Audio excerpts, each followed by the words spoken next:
Hello, welcome to the SANS project.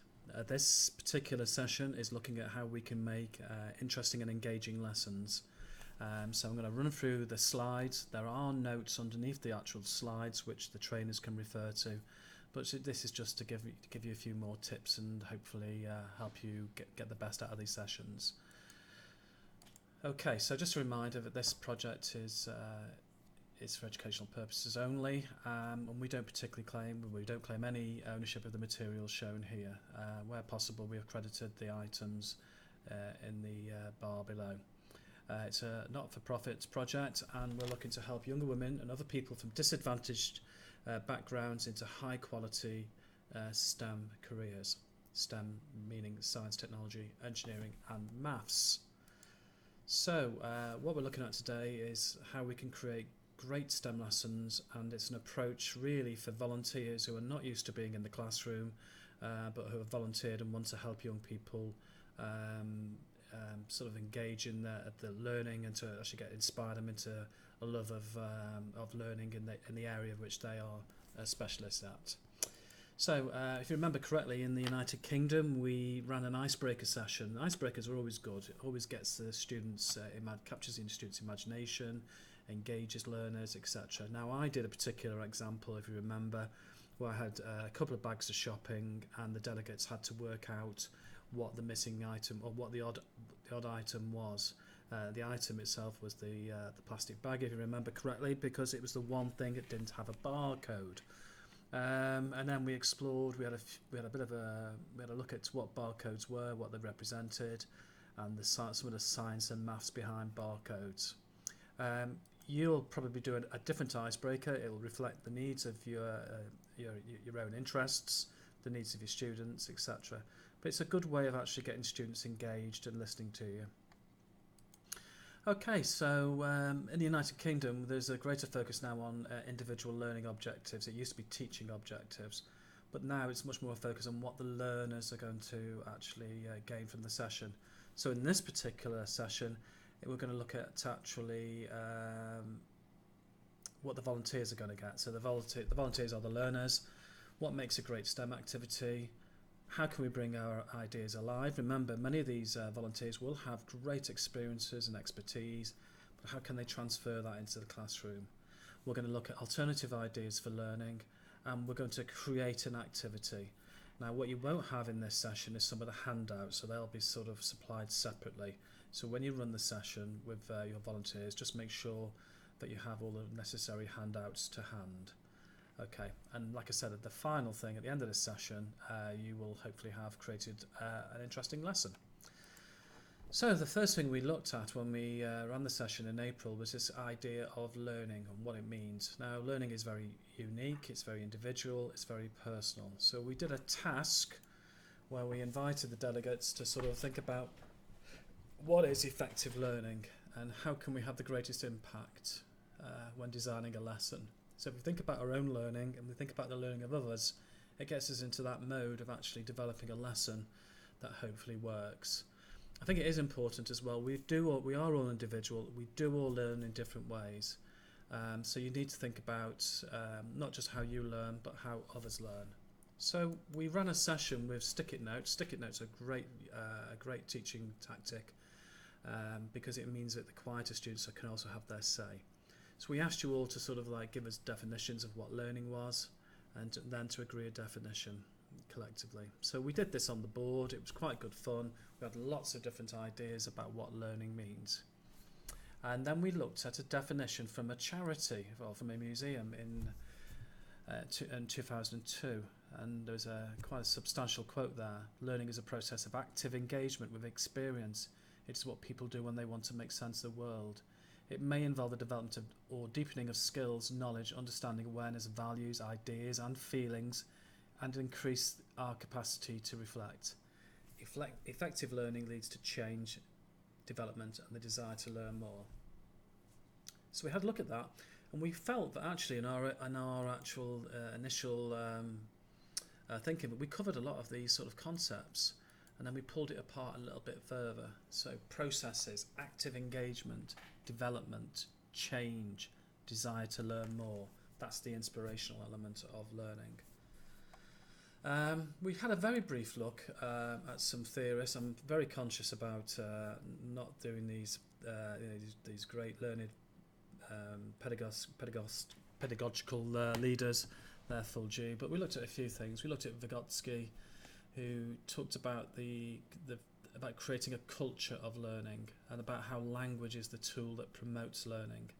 And it's really important that we, as teachers, as instructors, use the culture and the language of our students to enable them to make sense of the world. Skinner again did a lot of work around education, but just the one key point I wanted to pull out of this particular session was how essential positive reinforcement is. When you go into a classroom, if you're negative, you're likely to get negative responses. So positive reinforcement is really, really powerful, really, really important. So get the volunteers to be thinking about not only how can they inspire learners, but having that positive sort of outlook on learning, so they can recognise success. In the United Kingdom, we have a thing called Ofsted, who monitor standards of education, and their recent definition of learning is it's something that alters the long-term memory. If nothing is altered, then nothing has been learnt. So that's quite a hard thing to consider. So are we going into the classroom to amuse, or are we going into the classroom to sort of help develop the learners and to develop their learning further so they have a better understanding? It's quite a difficult thing, that, because obviously engaging lessons and fun are an important part of learning, but it has to be something perhaps a bit more than just fun. So what are we trying to achieve? So we looked at learning, and then we moved on. We had a bit of a session on employability skills. And again, underneath the notes, you'll see there's lots of information about those skills, and in the teacher's notes. And in the UK, there has been a real focus on employability skills. Not just the technical skills, which we know our schools and colleges and universities are going to develop, but actually the wider skills that a student needs to succeed in the workplace. Not only get the job, but to keep the job, and employability skills will help do that. Now, in the United Kingdom, there have been lots of different models. The one we've worked with a lot as STEM ambassadors and as professionals is the STEMnet employability skills, which they designed several years ago. And what you can see is that they actually developed what they felt were 10 essential skills that all employers want in their workforce. There's definitions, what the employability skill means, and then this is a really nice activity which we'll look at in a minute. These skills can be developed in the classroom, so teachers will be developing these skills all the time, but also crucially many of these skills are developed outside of the classroom. And it's really important that as professionals and volunteers we recognise that students will learn in traditional and non-traditional environments. What this doesn't show, and I apologise for actually on this slide, is that there were something like 8 or 9 top British companies who actually supported the development of this skills profile. Anyway, we have developed this a little bit further, so again as a handout to this, and we get our students to do what we call a little skills audit. Often students are not really very self-aware about what skills they actually possess. That maybe overestimate their strengths, and sometimes they overestimate their weaknesses too. So we've developed this little skills audit, which you could actually do as an activity. A volunteer could use it as an activity in the classroom. And we get the students to provide evidence of each individual skill, RAG rate it, red, amber, green. So red meaning lots to do, and green meaning go, traffic light system if you like.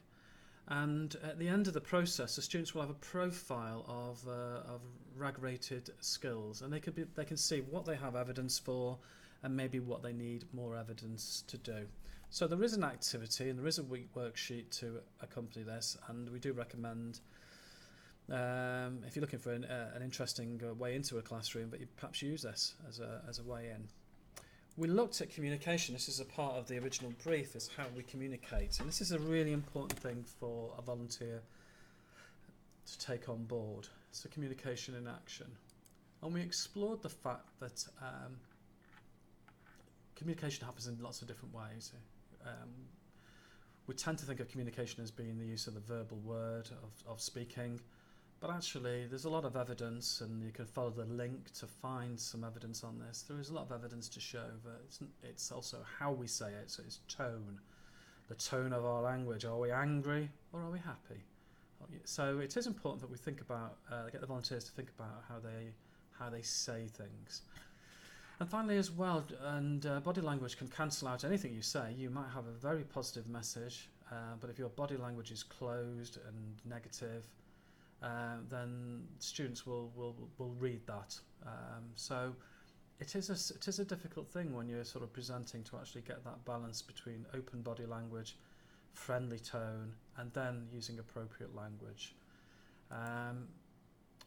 Here was a little link we did about testing people's body language. It's a nice little activity to do with volunteers, to get them to talk about what body language people are displaying. And there is scope for disagreement, because body language can be interpreted differently, but it does get the volunteers thinking about how they portray themselves in the classroom. Okay, so we had a look at verbal language and how we need to sort of carefully choose our words. We looked at some examples, so we gave some examples from history, in this case, Benjamin Disraeli, and we get the delegates to sort of explore what this really means. What is it that the Prime Minister of the time was trying to actually say? He was being very clever with his use of language, but is it accessible? Would an ordinary person be able to grasp the meaning? How could we say it differently? What would be a clearer, simpler interpretation of it? Again, we looked at another one. This one was about chemistry, so it's a very STEM-based example. And again, the language used is very complex, technical, sophisticated. Certainly, if we use this in a classroom, we would lose the students before we even started. So it's really important that we think about our choice of language. And we did a task. So delegates, the volunteers, were asked to think of a word, a STEM word that they were familiar with, and to be able to describe it in language using a typical 13-year-old would understand. They had a few minutes to do this with their partner. So they then read the definition to the partner, and the partner had to guess what the word was. And it made you really think about your choice of language and how you sort of pitching is really important at the right level. That was quite good fun, and I recommend you do that with the volunteers. So it's a very simple activity, but it gets them thinking about the language they're using. We then looked at multiple meanings and the fact that language is necessarily ambiguous sometimes. It's very difficult to avoid ambiguity all the time, and we have to live with it, I'm afraid. But actually, when we're planning things, if we can avoid it unnecessarily, that's really valuable. So we had a look at this quote. It's a well-known one, I think we found off the internet. And these were various meanings. Some of them are a bit tenuous, and some of them have a bit more substance. But basically, our language will actually have an impact. If we use ambiguous language and we're trying to give instructions, we'll get all sorts of outcomes which we didn't expect. We'll get frustrated. The students will get frustrated. So just think about the clarity you're using in your English, in your language. Sorry, not English, in your language when presenting. We sort of finish on this sort of image of the German leader and the United States leader. What was the body language? What is the body language saying? We had quite an interesting chat about this discussion, and again, it's open to interpretation. But again, it gets us thinking about the importance of body language and how our body language has an impact on each other. At this point, we had a break and a breather. What have we learned so far? Any next steps? So hopefully you'll have the time to explore these things in a little bit more time than we've raced through just. And this is an opportunity to maybe have a drink and to actually talk, have a drink of coffee and have a talk to partners about what they've learned, about learning, about employability skills, and about communication. Okay, so moving on to creating great STEM lessons. And this is a bit of a model we advise you can use to sort of, if you're like thinking, where do I start? How do I develop something? This may well help. So we know you're coming into the classroom, the volunteers coming into the classroom with STEM expertise. But you'll also have, we also would like you to think about employability skills. We want you to have the technical skills, which is what you'll be helping with, but also to think about what employability skills the students can demonstrate. And we're going to then ask you to look at some using game formats to actually demonstrate or to develop a session. Again, this is just for those volunteers who perhaps haven't got an idea about how they want to start or how they want to approach a session. So we recommend that you use game formats. If you use a game format that your students are familiar with, it has numerous advantages. You're there to teach, to inspire students in your STEM expertise. So if you use a well-known game format, it becomes very quick. Straight away the students go, yeah, I know that. Oh, I've played that. I know how to play that. It's quick. It's therefore also very easy to use. You're not going to spend half of the session time explaining the rules. So you're not going to consume all your time going through what the rules mean. There might be some variations, which is fine. And the students as well can also explain to each other. So it may be that not every student has a full knowledge of a particular game format, but hopefully there's enough in the classroom so they can explain to each other as the peer sort of learning going on there. And familiarity means that the focus is on the subject matter, on the activity, not on the way you're trying to structure it. So these are some examples in the United Kingdom. You're going to use different examples. So we have a particular game show called Pointless, where candidates have to sort of select the least obvious correct answer. Great fun, and it's an interesting way of developing a session. You've got to get all the knowledge there so you can actually explore this there. Other game formats you might want to use, we have a game, this is just a simple quiz game called The Chase in the top left hand corner. Again, it's a question and answer session, so you might have a team against the teacher, for example, or the team against the volunteer. Bottom left we have Who Wants to Be a Millionaire, and here you can build in all sorts of things like ask a friend and rule out 2 incorrect answers, etc. And also on the right hand side we have a well-known TV show, not strictly a quiz, called The Dragon's Den, where you pitch an idea to a group of entrepreneurs. And again, this is something which a lot of schools in the UK have done. So students will be asked to design something, do some marketing, and then pitch the idea to a panel of volunteers, for example. And the volunteers can ask questions, and at the end they can sort of give feedback to the students on their presentation skills, employability skills, the technical skills, the ideas. Other game formats which you may be familiar with, Monopoly and other similar board games. So we have known ambassadors who've created their whole new board. I mean, that's going some, isn't it? That's actually incredible. But they've actually created their own board and their own chance and community cards. Quite impressive. Does take a lot of commitment, that though. But it's something you can use over and over again. So you can take it into different schools, different learning environments. In the UK, we have a very popular game. I'm sure you'll have something similar called Top Trumps. Again, this is a game where students understand the cards and they compete based on criteria. So the students quite often get to know the criteria inside out. It's a really powerful learning methodology. And again, we've had ambassadors who've created their own top trump cards. Again, it's a big ask to do that. We had a discussion in April about, well, what about students who maybe don't want to do traditional games? Well, that was a very good point, and we do recognise that there are lots of electronic games not necessarily appropriate unless you're doing something like coding or computing. So some students will find this very easy or find it more easy to use, and some teachers may be able to support you. But it is a possible route you could explore if that's where your expertise is. So what we did, and you'll need the various worksheets for this, we asked you to select a STEM topic you'd like to teach. It could be anything, something you're interested in, something you're passionate in. And then we asked you to select randomly, so we gave you some cards and you selected 3 random employability skills, and we asked you to select randomly a game format. So what you might have is you might be doing a topic on electricity. You might pick out 3 employability skills, which might be problem solving, teamwork, and creativity. And then you might pick a format. So it could be that you pick something like, I don't know, Top Trumps. And what you had to do is you had to think about how you could manage the topic with the employability skills with the format There's a sheet you can actually put the information on, and you just spent a bit of time on the combo sheets designing how you might use the three combinations to produce a lesson. It was amazing how many good ideas came out of the session, and what happened was we shared the idea then with the wider group. There was a great one about making pizzas and stuff like that, if I remember correctly. So we shared it with the group, and we asked the group to say, well, how could we improve this? What could we do differently? What would we need to do?